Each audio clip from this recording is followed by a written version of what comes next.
Howdy, howdy, Chris here. Welcome to Garage Noise. Today we're repairing this Nissan Rogue. We've got some damage on the bumper cover here. We're going to replace this bumper cover. We're going to be repairing this fender, and you can see it took a hit right on this corner, bent up this fender. We're going to take this headlight out, remove this bumper cover, see what we have underneath this, see what kind of damage is under there and what we need to replace or straighten out. And then we'll get into repairing this fender. I'll share with you how to straighten this out and get this ready for paint. See what we got here. So I'm going to take this headlight out. I think it might just be the fender that's bent. It looks like the headlight is okay. There's probably a brace under here that's damaged. 10mm bolts here we'll take out. There. So we've got a problem with this gap right here. Let's see if we can straighten that out. I'm just going to pull this. That's perfect right there. Very nice, actually. Let's pull this out next. Not to dent it too much.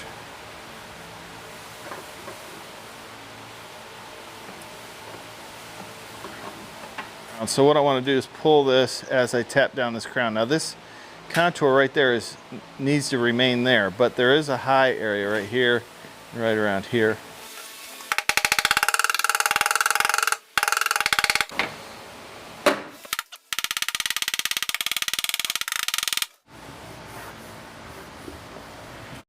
Here I'll use a metal dolly to place inside that dent and push out against it as I tap down this crown with my hammer. We get right in this low area here and push.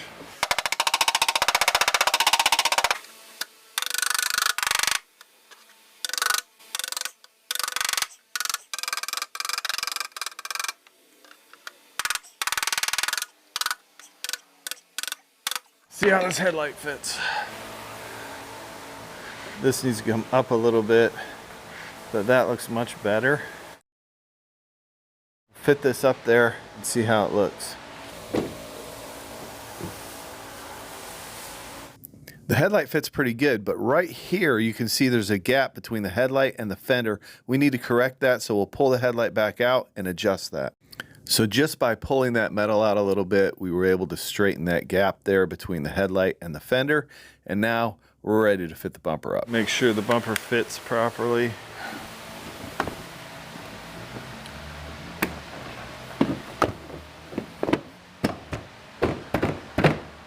Okay. So I'd say that looks pretty good. So I'm gonna see how the other side looks here. It's a little far away.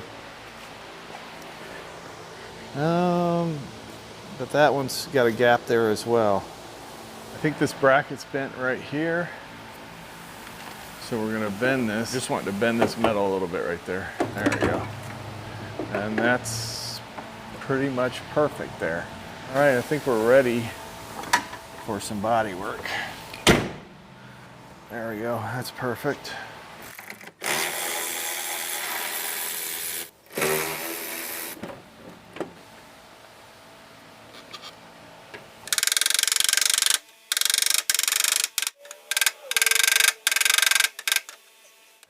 So we've got a few little high spots here, but all we need to do is grind this and fill it.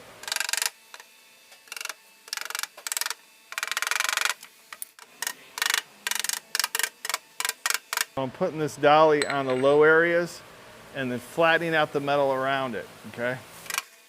So I'm putting a little pressure on it with this dolly and then just flattening out that metal. But I've got this curve here, which is curves with the fender.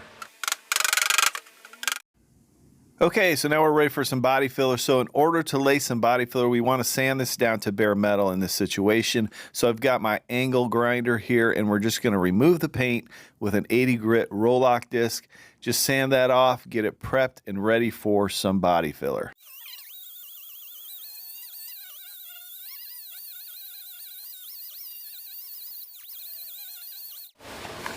We'll use 80 to feather out the edge of this paint. Now when you want a feather edge, you kind of hold your DA flat and then you tilt it. I use the front edge and then I'll tilt it just a little bit and work that edge back. You don't have to have a super high speed.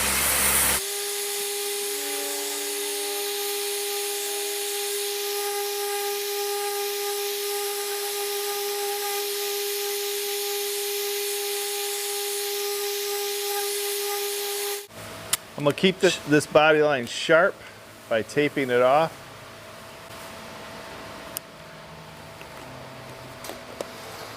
So I know exactly where that edge is supposed to be, and then we can fill up to that.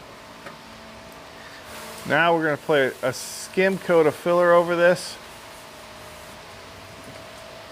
and we'll use the upol filler. Ready for some body filler. I've got a small amount of upol lightweight gold. I've cut down a spreader so it's easier to apply.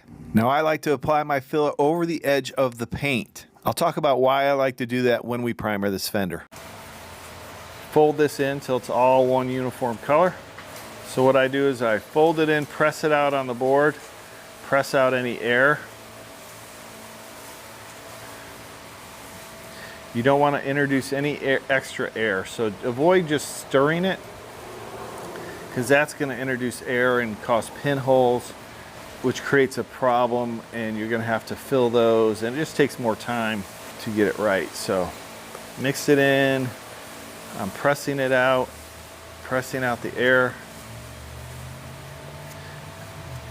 Make sure your Bondo spreader is clean, and this will kick pretty quick here. It's kind of warm today, so we're just going to get a little bit on our spreader, right about like that, and then I'm just going to apply it to the area I want.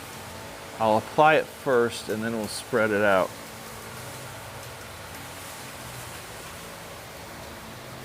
I've sanded a little bit outside of the area. I'm still trying to keep this pretty small. I mentioned before, I like to apply my filler over the paint edge, and there's a reason why I do that. And not everybody agrees with this, but in my experience, when I can apply my filler over that paint edge, it's less likely to create mapping when we primer it. So when you primer, anytime you primer over an edge of something, whether it be paint or body filler, there is a chance that that primer could shrink and soak into that edge.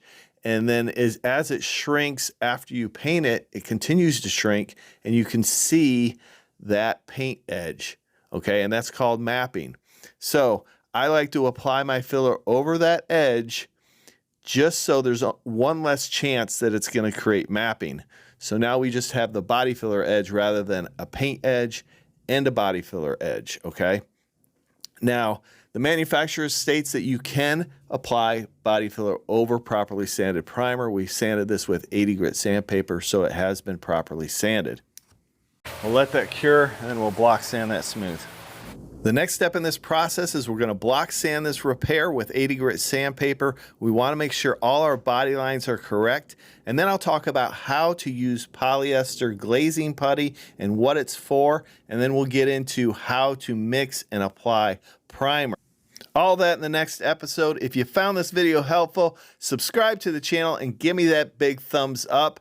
I appreciate each and every one of you watching, and we'll see you next time on Garage Noise.